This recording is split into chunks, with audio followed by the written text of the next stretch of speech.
కులగణన మీన్స్ మీరు దాని డెఫినేషన్ కూడా మీరు రాయలేకపోతారు, మీరు చెప్పలేకపోతారు. సర్వేలు జరుగుతుంటేనేమో ఇన్వెరిటర్లు వచ్చిండ్రు, ఏదో ప్రపంచం బద్దలైనట్టు తిరుగుతున్నారు, చేస్తున్నారు అని మీరే చెప్పారు. కులగణన అనేది ఏంది? నువ్వు ఏ కులం చెప్పడానికే కదా. అసలు ఆ క్వశ్చనర్ ఎట్లుంది? క్వశ్చనర్లో ఎన్ని పాయింట్లు ఉన్నాయి?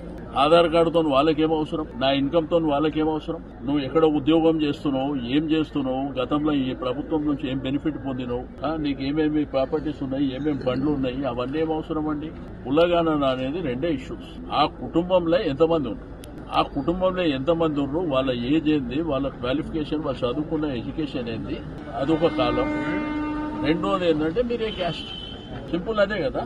దానికి ప్రజల్ని ఒక భయానకం, ఏదో రాహుల్ గాంధీ గారు వచ్చేసి ఇక దేశానికి ఆదర్శంగా ఉంటామని చెప్పి ఏదో పెద్ద హరీబరీ చేసి దాన్ని స్టార్ట్ చేసి, బట్ ఆ క్వశ్చన్ ఏంది? కుల గణన అంటే ఏంది?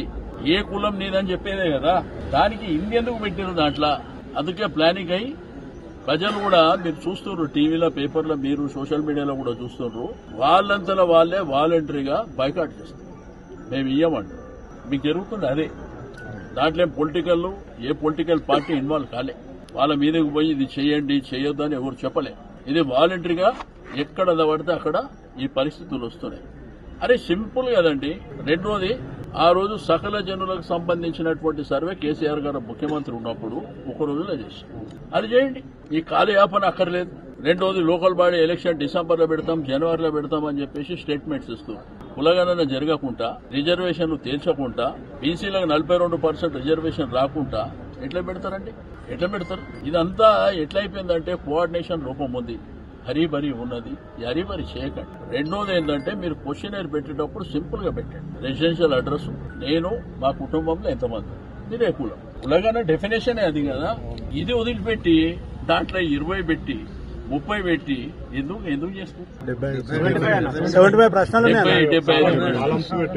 పోనీ పెట్టినరా, అధికారులు పోతారు పాపం. సరే, గవర్నమెంట్ డ్యూటీలు వేసినప్పుడు వాళ్ళు పోతారు. ఎక్కడ రెస్పాన్స్ వస్తుందా వాళ్ళని అడగండి. వాళ్ళు మాకు ఏం అక్కర్లేదు, వెళ్ళిపోండి మీరు. వాళ్ళ టైం వృధా అవుతుంది. పాపం వాళ్ళు తిరగలేక చస్తున్నారు. వాళ్ళు ఉన్న మ్యాన్ పవర్ తక్కువ.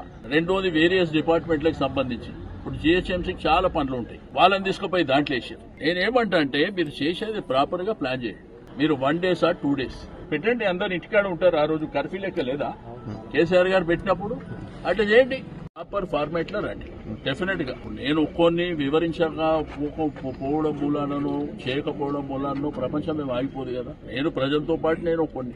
కాబట్టి మీరు ప్రాపర్ ఫార్మాట్ లో రండి. ప్రజల్ని ఇబ్బంది పెట్టి అనవసరంగా ప్లానింగ్ కు గురి చేయకుండా బాధ్యతగా చేయండి.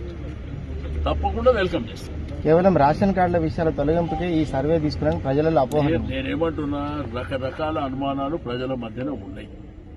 అధికారులు పోతే కూడా వాళ్ళు ప్రాపర్ రెస్పాన్స్ కూడా ఇస్తలేరు.